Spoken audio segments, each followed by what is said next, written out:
quand s'inquiéter face à une si grande générosité? À quel moment vous devez vous poser des questions lorsque vous êtes si généreux ou généreuse? Alors bienvenue sur cette chaîne. Si vous me découvrez pour la première fois, je suis Adéline de Feu Exaucé. Et bien sur cette chaîne, je vous donne des conseils et des astuces pour pouvoir vivre la vie que vous désirez, vivre le bonheur qu'un couple doit vivre. Ça ne veut pas dire que vous n'allez pas avoir des problèmes, mais sauf que malgré ces problèmes, vous trouverez le sourire parce que vous allez vous défocaliser sur le problème qui est là et qui tente de vous ramener toujours en arrière, de vous faire regretter pourquoi vous êtes marié, de vous faire regretter pourquoi vous êtes avec une personne, de remettre en cause toutes vos idéologies, toutes vos pensées et autres. Donc, je vous donne des astuces par rapport à ça, comment vous pouvez vivre le bonheur sans pourtant regarder en arrière. Sans plus tarder, nous allons répondre à la question à quel moment s'inquiéter face à notre si grande générosité. Eh bien, la générosité, c'est une bonne qualité, c'est une bonne chose d'être généreux, mais ce que vous devez comprendre, c'est que parfois la générosité n'est pas, on ne l'est pas parce qu'on le veut. Mais c'est parce qu'on nous tient, on nous détient, on nous a comme embrigadés, on est comme esclaves de certaines personnes et on donne sans pourtant se rendre compte. On donne au point de s'appauvrir, on donne au point de manquer de tout, on donne au point d'oublier qui nous sommes ou quels sont nos réels objectifs, ce que nous devons faire. On oublie cela. Donc je vais vous donner quelques signes qui vous font vous poser des questions, qui vous font normalement, qui vous donnent un tic dans la tête pour que vous puissiez comprendre que là, il y a un réel problème. Désolée pour ma voix, je suis enrhumée. Donc, j'espère que vous m'entendrez bien. Donc, je voulais vous dire que le premier signe qui montre que votre générosité n'est pas une générosité saine, c'est vous êtes esclave par contre, c'est de vous oublier vous-même. Lorsque vous avez du mal à dépenser pour vos propres désirs, lorsque vous avez du mal à dépenser sur votre propre personne, vous trouvez des excuses. Lorsque vous voyez une chose que vous voulez porter, c'est peut-être un sac que vous voulez acheter, pardon pour le bruit, c'est peut-être un sac que vous voulez acheter, c'est peut-être une chose vous concernant. En fait, ce n'est pas une chose qui va faire du bien à toute une famille ou bien à tout un quartier ou à tout le monde, mais vous faire du bien présentement. Ça veut dire que, imaginons par exemple, c'est un vêtement que vous voulez vous acheter, vous trouvez des excuses pour ne pas vous acheter le vêtement parce que c'est peut-être trop cher et lorsque vous le faites, en ce qui vous concerne vous-même, vous êtes dur avec vous-même, mais libre à donner sans compter, sans se poser des questions à des personnes qui vous entourent.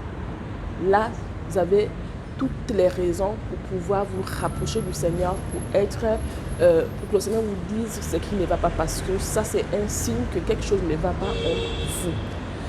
Lorsque vous délaissez vos enfants, vous savez, la Bible dit que les premières personnes qui ont la charge d'une famille, c'est le père et la mère. Donc le père et ensuite la mère. Donc vous avez dans votre vie déjà vos enfants. Vous êtes responsable et que vous ne parvenez pas à subvenir aux besoins de votre famille. Vous êtes un homme, vous n'arrivez pas à subvenir aux besoins de votre épouse, aux besoins de votre femme. Non pas parce que vous êtes en manque d'argent, mais parce que vous considérez que ces personnes n'ont pas besoin.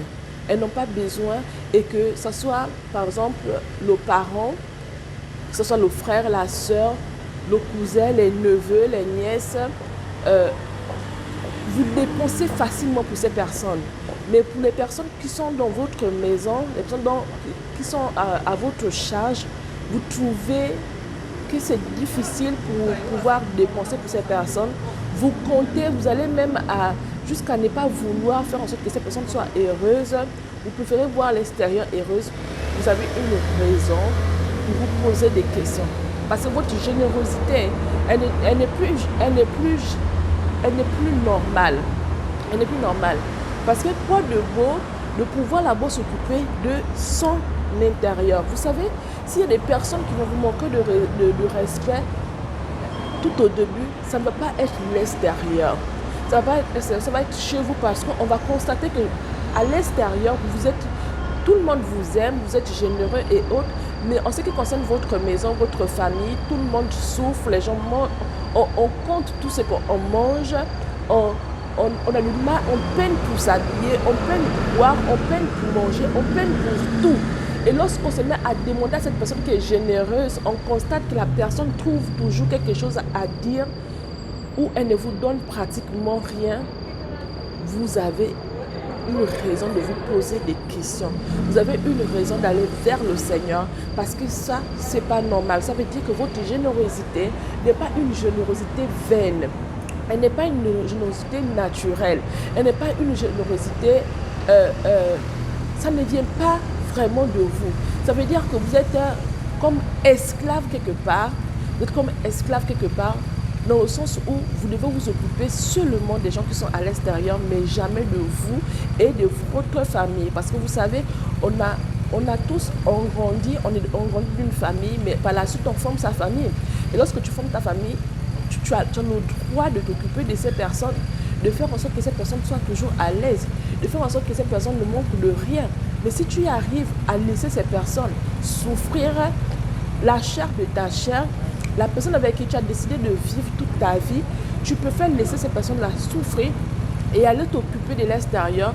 Dès qu'on te demande quelque chose à l'extérieur, sans réfléchir, tu n'as même pas besoin qu'on puisse te convaincre de pourquoi on a besoin de toi, pourquoi on a besoin de ton argent, pourquoi on a besoin de ta présence.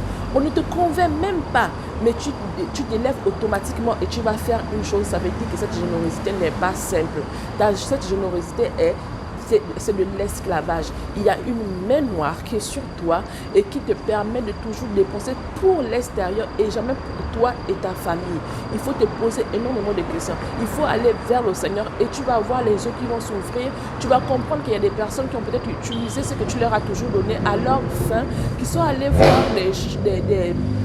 des personnes, on ne va pas citer leur nom, mais vous tous vous comprenez, des personnes pour pouvoir travailler sur votre personne, de telle sorte que vous soyez toujours généreuse envers ces personnes.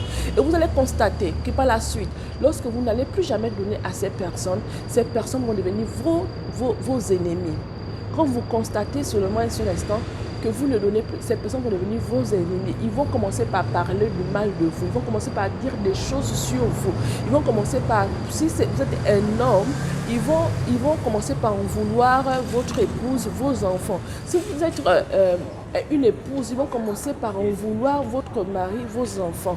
Donc, vous devez faire extrêmement attention avec votre générosité. La générosité, c'est une bonne chose, mais si cette générosité passe avant vous, si cette générosité passe avant les personnes qui sont sous votre charge, si cette générosité passe avant les choses primordiales dans votre maison, c'est que vous avez un problème. C'est que vous avez besoin d'aller consulter le Seigneur. Vous avez besoin d'aller vers le Seigneur pour qu'il vous dise avec exactitude ce qui se passe. Qui vous a tenu comme esclave pour pouvoir fructifier ces choses. Il y a quelqu'un qui vous a tenu comme esclave. Et faites-le, c'est vraiment quelque chose d'extraordinaire. Faites-le parce qu'il y a beaucoup de personnes aujourd'hui qui pensent qu'elles sont généreuses, mais en tout temps, ça n'a rien à voir avec la générosité. Mais c'est une générosité, mais une générosité abusive. Une générosité où vous n'êtes pas libre de vous. Ce que vous faites, vous n'êtes pas libre. Vous êtes commandé, vous êtes téléguidé, vous êtes télécommandé. Donc, il y a une main noire sur vous qui fait que vous faites des choses sans pourtant vous rendre compte. Vous êtes en train de vous appauvrir, oui c'est ça le mot, vous êtes en train de vous appauvrir pendant que cette personne est en train de s'enrichir. Et parfois ces personnes ont du mal même à s'enrichir parce qu'elles se disent qu'elles vous auront toujours sous sa botte. Donc faites attention parce que c'est beaucoup de parents font ça, surtout en Afrique, beaucoup de parents utilisent ce genre de choses, surtout lorsqu'ils ont payé les études de leurs enfants, ils pensent que quand l'enfant a réussi, l'enfant doit absolument être reconnaissant envers eux. C'est pas mauvais d'être reconnaissant, mais on ne va pas être reconnaissant toute la vie. On ne va pas prendre tous ses biens, tout son argent pour s'occuper de celui qui s'est occupé une période, à un moment donné dans votre vie. Il y a d'autres personnes qu'on aide également.